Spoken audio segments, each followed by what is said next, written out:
Hi, I'm Terrell Turner, the host of the Business Talk Library, and today I have another exciting interview because this is an element of business that I think a lot of people probably don't know as much as they should or have enough respect for the data science part of their business because as we all know it, data science is rapidly changing the way we think about business and the way that we even execute our strategy. So I have on today Gyasi Dapaa, and thank you for coming on to the show.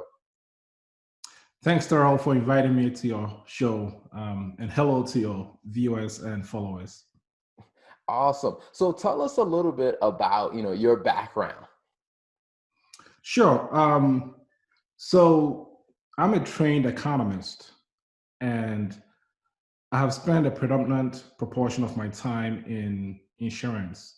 And so I've cultivated a sophisticated understanding of actuarial science. But throughout my professional career, I've worked as a data scientist.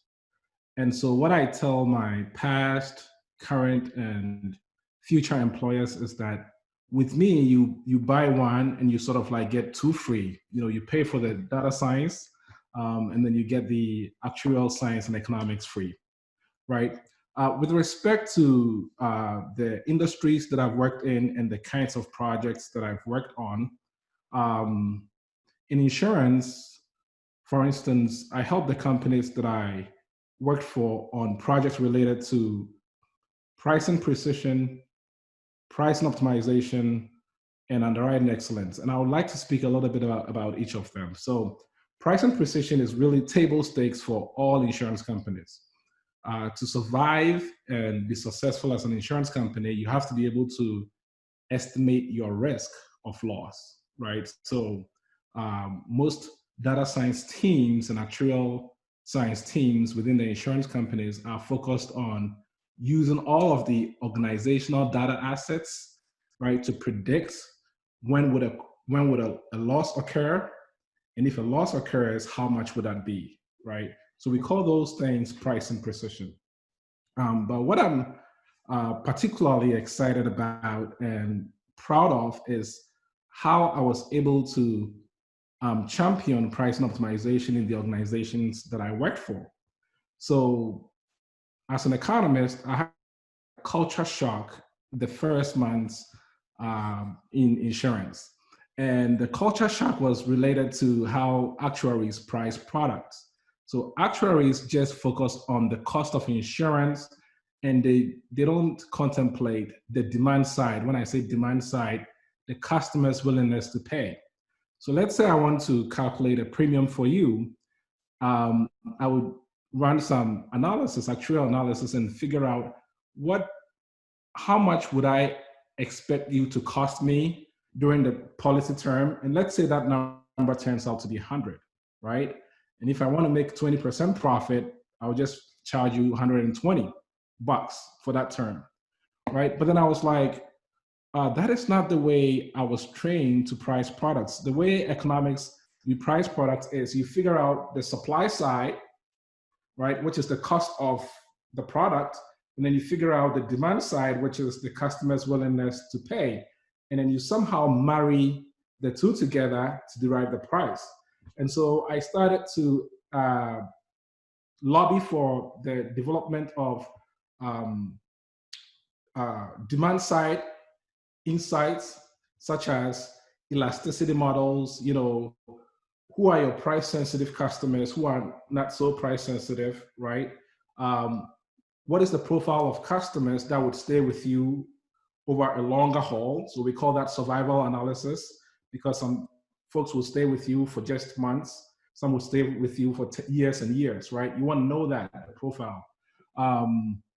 Which customers are going to buy from you the next month? We call that retention customer. Given that you've bought from me, which customers are going to come back and buy from you, right?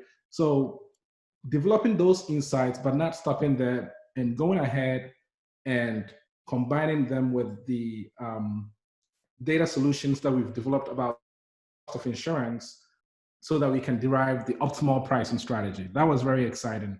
And during the latter part of my professional life in insurance, I started to champion another body of work, which is underwriting excellence. So underwriting excellence, I did not coin that term, but I borrowed it to signify a solution to a problem that I realized in insurance. So in insurance, there are three main strategic functions. There is claims, pricing, and underwriting. I'm not saying these are the only functions in an insurance company. You know, you have your typical HR, right, and your right, in legal, but what defines an insurance company are these three functions, right? And in most cases, you would see that the strategies of these three functions are in conflict with each other. So underwriting will say that we would like to grow in a given segment, but you look at the pricing strategy and pricing is very aggressive on that segment that we want to grow in. Or pricing would be very, favorable to a given segment, but you look at our claim strategy and it's very tough towards that segment, right? So I used underwriting excellence to denote a framework in which all of these strategies are derived coherently so that they are in sync with each other and not in conflict with each other. So that was also fun. And then I made a transition into manufacturing. And before you go into the manufacturer, can I ask a question about that one? Because I think that's something that a lot of business owners find themselves challenged with is when you have, especially as your business grows, you have different organizations that have competing metrics or competing agendas. So how did that, I guess you say, conversation go when you were talking to the people in those three different groups to get them to kind of work together? Oh, that is a question above my pay grade. So unfortunately, when I started this, it wasn't long before I moved on, right? So it was a very nascent project that I had taken on. But as you said, getting people to get out of their siloed box and thinking about things broadly rather than, hey, these are my department specific metrics and I'm going to optimize them without thinking about the effects, the residual effects or the externality effects on other functions, right? So for instance, what I said was not only specific to just claims, underwriting and pricing, but even, sometimes you have someone who is heading the home ownership's insurance, right? And someone who's heading the auto insurance. You could see there are normally synergies between the two, but to your point, if you can't get them to work together, you don't get to the optimal levels of coherence and productivity. So I addressed the problem from a theoretical perspective whereby the math would be coherent, but to activate the math, you would need an organizational unity. That is above my pay grade, and I'll leave it to the the EVPs to figure out how to solve that problem. Gotcha. So I was gonna talk about some of the projects that I worked on at Navistar. So should I? Yeah, go ahead. Cool. And so I made a transition to Navistar, and the deal at Navistar was that they had, Navistar had a visionary idea about Internet of Things. So very early on, before it was sexy, Navistar had put dongles into trucks, and the dongles were giving us lots and lots of data, right? Okay. And so it got to a point whereby the cost of storing the data became a significant budget item. And so senior leadership started to ask, we're paying a lot for this data. What are we going to do with it? And so they instituted an analytics team, and I was brought in to lead the data science team. And I had two main goals, which was, how do I drive operational excellence, right? With this data assets that we have, And two, how do I revolutionize the business model? And I'm going to talk about revolutionizing the business model later on. But really, when I started at Navistar, the excitement around analytics was not very huge, but it was very gratifying that when I was leaving, we had been able to, weave ourselves into the different functions, right? And we were having business leaders reach out to us instead of us reaching out to them. So, Okay. supply chains, head of supply chains would reach out to us about a project. HR was reaching out to us about a project, marketing. And so that was really a gratifying thing. And currently, I work for Indeed. Indeed, we have one noble mission, which is to help people get jobs. And this is a mission that would wake everybody to work, right? Because it's very exciting. And my current role is to help mature the data infrastructure, the real estate of data solutions for our international market, because US has got many, many advanced solutions that we don't have for our international market. So I'm helping shore up that effort. So Okay. that's a gist of my background. Now, when you talk about, moving between those, those different industries where you go from insurance to manufacturing now into Indeed, like, I guess, was the concept of data science unique to those industries, or did you find a lot of commonalities across all of Yes, it's so there is one goal for data science, right? So the main goal of data science is how do you drive operational excellence with data, right? Because data is supposed to generate insights that gives you the confidence to make decisions. Or to put it differently, it helps you generate the organizational wisdom, right, to make the right decisions. And so to answer your questions, it's the same. Data science, it's whether it's insurance or manufacturing or tech, is the same type of questions that are being asked. Who are my most profitable customers? What is their price elasticities? Which customers are loyal to us and why are they loyal to us, right? So data helps you get into to the bottom of these questions. To give you a sense of all the ways that you can use data science, I would like to allude to Tom Davenport in his book called Competing on Analytics, right? Where he talks about all the different ways an organization can use data science. And so he introduces this thing called the ladder of analytical maturity. And, I guess he calls it analytical maturity because the profundity, the depth of insights that you gain from each level, each rank of analytics, increases with the rank. So let me clarify by giving an example. So at the base of the ladder, he has got reporting, right? So reporting is something that your business insights team will do. So all the kinds of report that help you understand the state of your world as it is today. What is your revenue? What is your profit? What is your inventory, right? What is your cost, right? So the metrics that you have some periodic reports that you churn to help you understand what is it, right? As it is the date of which you are reviewing it.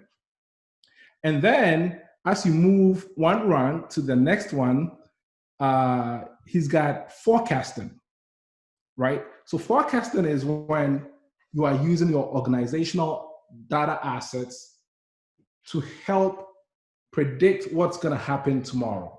So what would your revenue be the next quarter? What about 2 quarters in advance? What about 3 quarters? What about next year, right? You, as any enterprise, to be successful, you have to form rational and informed expectations about the future, and your forecasting team would help you do that, right? The next layer is what he calls predictive analytics, predictive modeling. So this, I believe he's put it at the third layer because this is when you start to ask granular, profound questions, right? Okay. So it's okay knowing that revenue is going up, but you have to know which segments, what is the profile of customers that is driving your revenue up, right? So what is the defining characteristics of your most valuable customer, right? So having a multi-dimensional analysis to understand their profile, right?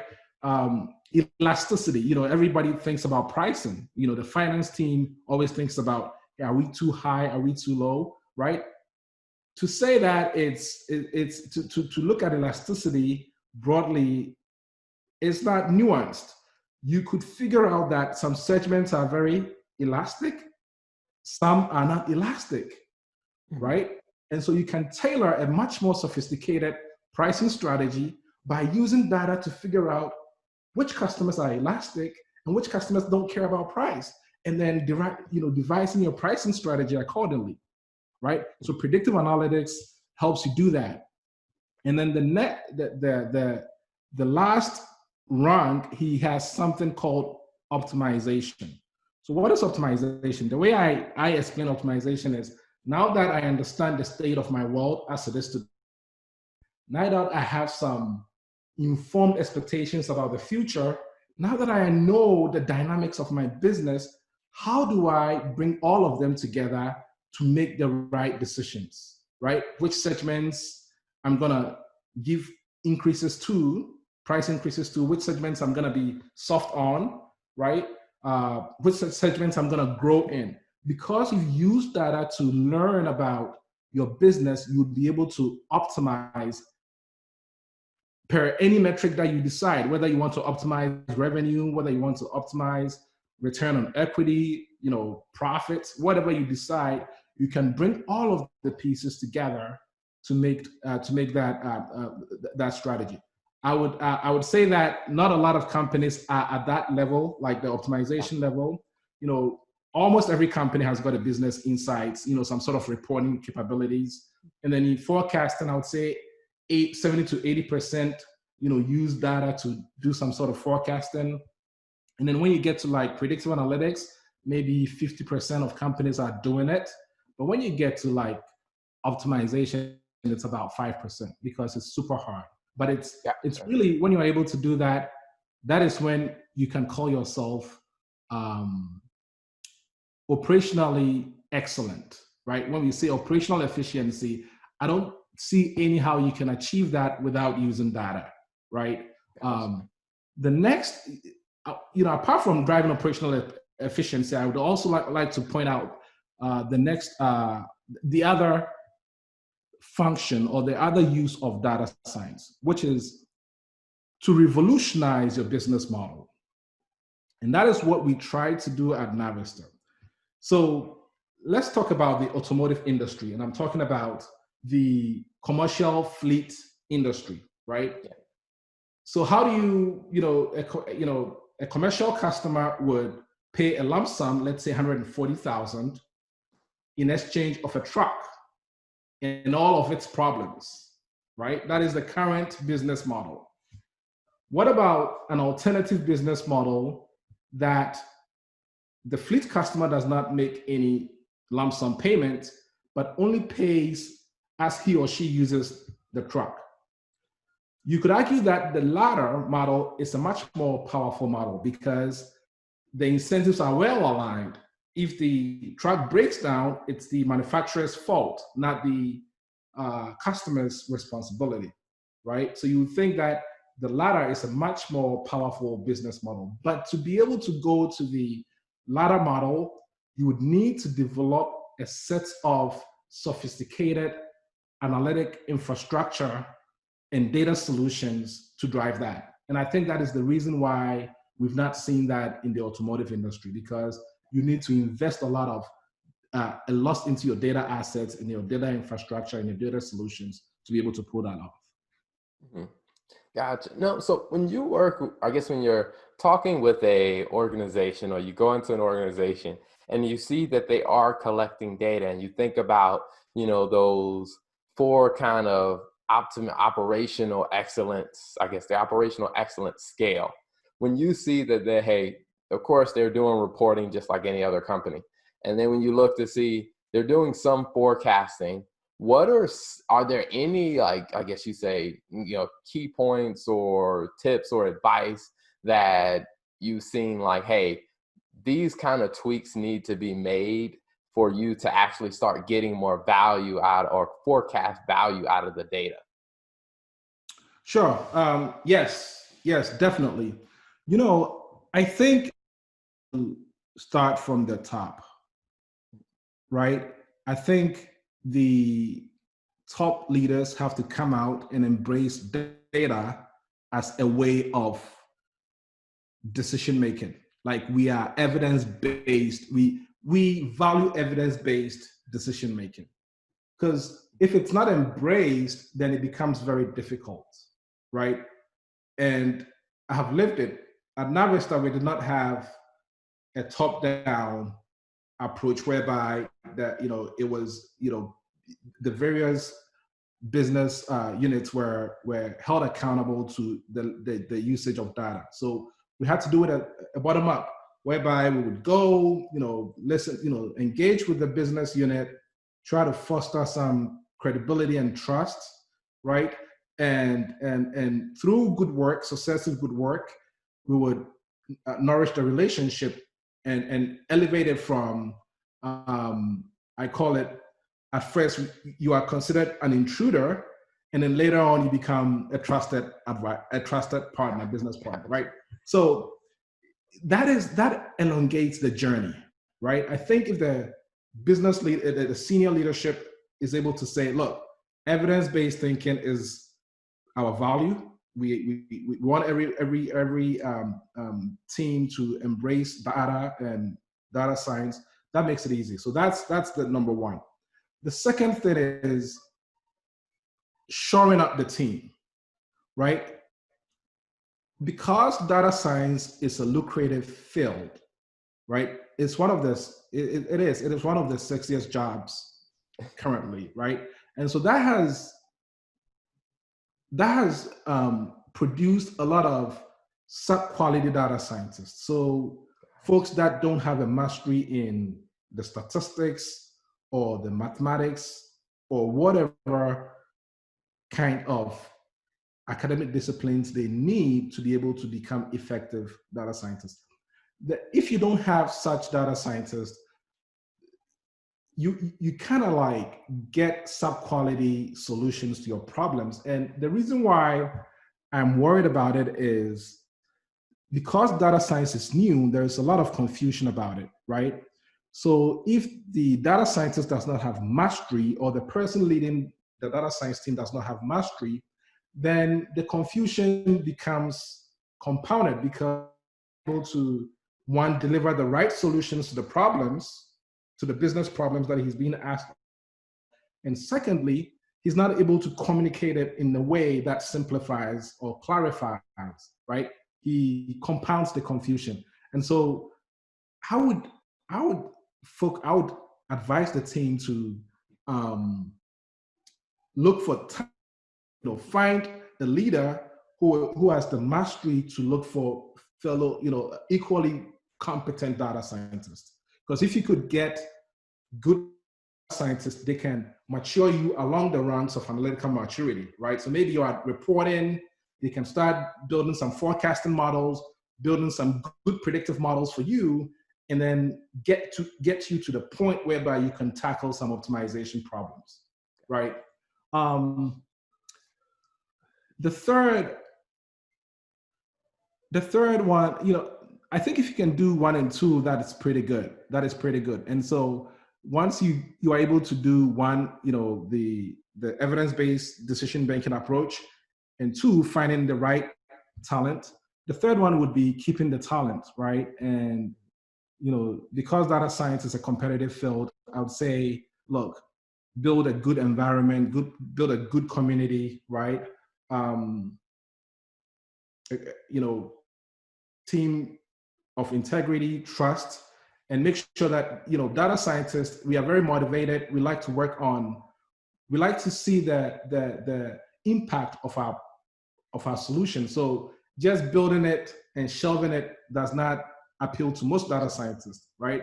So weave them into the business, have them see that they are a core part of the business solution, and you would see good results. So these three things.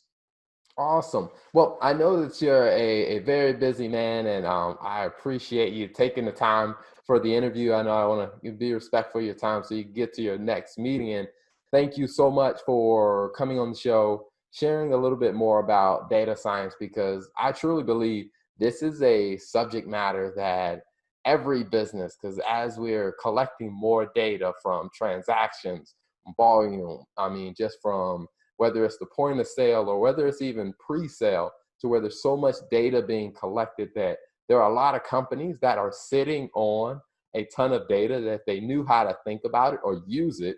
They could actually drive their business to be, better, more efficient, or more profitable if they had the right mindset on how to use it. Exactly. And to close, I would say, we are experiencing the latest revolution before our very eyes, right? The internet revolution has given birth to two major revolutions. The big data or the IoT revolution, and the AI revolution, right?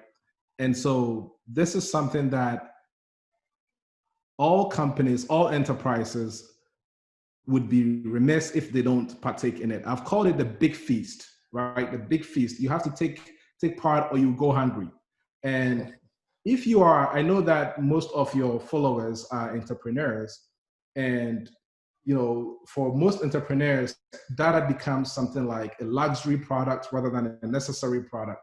I think the entrepreneur who is able to invest in a data science, a good data scientist, and ask the right questions, would be able to fashion a business strategy that others are not seeing. Because, and deep within the humongous mountains of data that you talked about, some people call it data lake, some people call it mountains of data, right?